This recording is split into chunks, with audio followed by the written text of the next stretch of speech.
Geçer yani. İçeri işlemi istemiyor. T'de yol basar, itidiği. Gelecekte.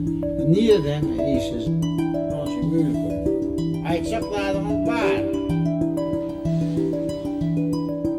Yok. Var. Gidiver.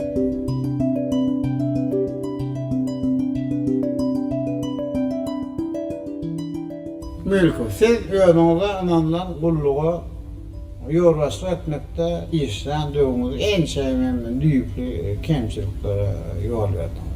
Kulluk yağdayından hıyanatçılıkta peydalanmalı. Bunun için ben de var. Onu kıyerek yani onu da bir kençler ıqlal ettim. Öyle sen bundan hem netice çıkarmadım.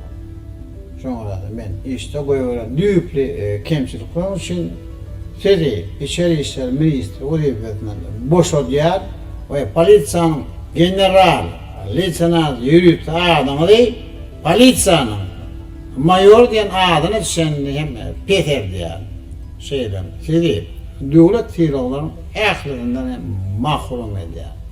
Ve içeri işler ministrinin hem karınlığına geçer yani. İçeri işler ministrinin T'de yol basarı Sedi, gelecekte niye de hem işsizceğin hem ketkitler. Onun için mülküm. Ayçaklarımız var. Yok. Varım.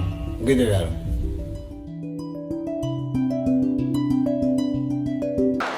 Arkada mı? Akırman arkada mı? Ne var ya? Biz baltıya nefiller. Gelecek mi de kuruya? Arkada bilin.